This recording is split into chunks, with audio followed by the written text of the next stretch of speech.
എന്താണ് ഓണം? വിഷുവും ഓണവും മലയാളികൾക്ക് മാത്രമുള്ള സ്വന്തമായ രണ്ട് ഉത്സവങ്ങളാണ്, മതപരിവേഷമല്ലാത്തത്.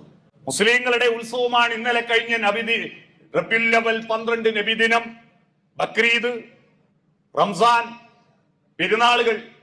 ക്രിസ്ത്യാനികളുടെ ഉത്സവമാണ് ഈസ്റ്റർ, ക്രിസ്തുമസ് വരാൻ പോകുന്നു. ഹിന്ദുക്കളുടെ ഉത്സവം ശ്രീകൃഷ്ണ ജയന്തി, ശ്രീരാമ ജയന്തി, നവരാത്രി, അതൊക്കെ മതപരമായ ഉത്സവങ്ങളാണ്. എന്നാൽ വിഷുവും ഓണവും മതത്തിന്റെ കഥകൾ അതിൽ ചേർത്തെങ്കിലും അത് കാർഷികോത്സവവും വസന്തോത്സവവുമാണ്. വിഷു എന്ന് പറയുന്നത് പുതുവർഷം ആരംഭിക്കുമ്പോ എന്താ വർഷം? വർഷം എന്ന വാക്കിന് കൊല്ലം എന്നല്ല അർത്ഥം, ഇയർ എന്നല്ല. വർഷം എന്ന് പറഞ്ഞാൽ മഴ എന്നാണ്.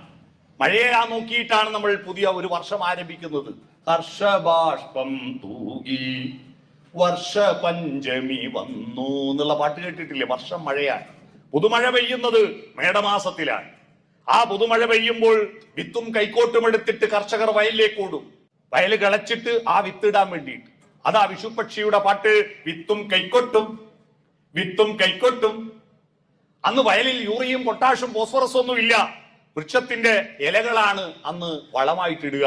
അതുകൊണ്ട് വൃക്ഷത്തിന്റെ ഇലകൾ കൊഴിച്ചെടുക്കാൻ വേണ്ടിയിട്ട് അച്ഛൻ കൊമ്പത്ത്, വയൽ വൃത്തിയാകാൻ അമ്മ വരമ്പത്ത്, വീട്ടിൽ ആളില്ല കള്ളം മുറ്റത്ത്, പാടി ചെമ്പൊത്ത്. കള്ളം വന്നത് എന്തിനാ? കള്ളം വന്നത് സ്വർണവും വെള്ളിയൊന്നും മോട്ടിക്കാനല്ല. അന്ന് കോയിൻസും ഇല്ല, 500 നോട്ടും ഇല്ല. പിന്നെ എന്തിനാ കള്ളം വരുന്നത്? ആകെ മോട്ടിക്കാൻ പ്ലാവിലെ ചക്കയാണ് മോട്ടിക്കാനുള്ളത്. ആ ചക്ക മോട്ടിക്കുമ്പോൾ ഉള്ള പ്രശ്നം എന്താ? കള്ളൻ ചക്കയിട്ടു, കണ്ട മിണ്ടണ്ട, കൊണ്ട തിന്നോട്ടെ. ഇതിലൊരു ധാർമ്മികതയുണ്ട്. നമ്മുടെ ധാർമ്മികതയുടെ അടിത്തറ എവിടെ ആരംഭിക്കുന്നത്? വിശന്നതിന്റെ പേരിൽ മോഷ്ടിക്കരുത്, മോഷ്ടിച്ചാൽ അതിന്റെ പേരിൽ കേസ് കൊടുക്കരുത്. വിശക്കുന്നവൻ അവകാശപ്പെട്ടതാ ഭക്ഷണം, അത് മോഷണമല്ല എന്നാണ്. കള്ളൻ ചക്കയിട്ടത്, കണ്ട മിണ്ടണ്ട, പരാതി കൊടുക്കണ്ട, പെറ്റീഷൻ കൊടുക്കണ്ട, കൊണ്ട തിന്നോട്ടെ. ഈ ദർശനം നമ്മുടെ കുട്ടികളിൽ പകർന്നു കൊടുക്കാത്തതിന്റെ ദുരന്തമാണ്. അട്ടപ്പാടിയിലെ മധു എന്ന് പറയുന്ന ആദിവാസി യുവാവിനെ ഭക്ഷണം മോഷ്ടിച്ചതിന്റെ പേരിൽ അടിച്ചു കൊന്നില്ലേ? കേരളക്കരയുടെ എല്ലാ കാലത്തേക്കുള്ള മനസാക്ഷിക്കേറ്റ മുറിവാണത്. ആ മധു എന്ന ആദിവാസിയെ ഭക്ഷണം മോഷ്ടിച്ചതിന്റെ പേരിൽ അടിച്ചു കൊന്നു. എന്തുകൊണ്ടാ കൊന്നത്? നവകേരളത്തെ സൃഷ്ടിക്കുന്നതിൽ വിക്ടർ ഹ്യൂഗോവിന്റെ പാവങ്ങൾ എന്ന നോവല് വായിച്ച ഒരു കുട്ടി പോലും ആ അടിച്ചു കൊന്ന പ്രതികളുടെ ലിസ്റ്റിൽ ഉണ്ടായിരുന്നില്ല.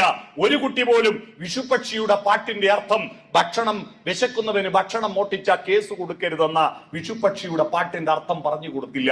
നവകേരളം ഉണ്ടാവണമെങ്കിൽ പണ്ടൊരു നവം ഉണ്ടാക്കിയത് കൊണ്ട് എപ്പോഴും നവമായിട്ടുണ്ടാവില്ല. അത് നവങ്ങളായി പുനഃസൃഷ്ടിച്ചു കൊടുക്കാൻ നമ്മൾ ഏറ്റെടുക്കണം. അപ്പോഴേ നവകേരളം ഉണ്ടാവും.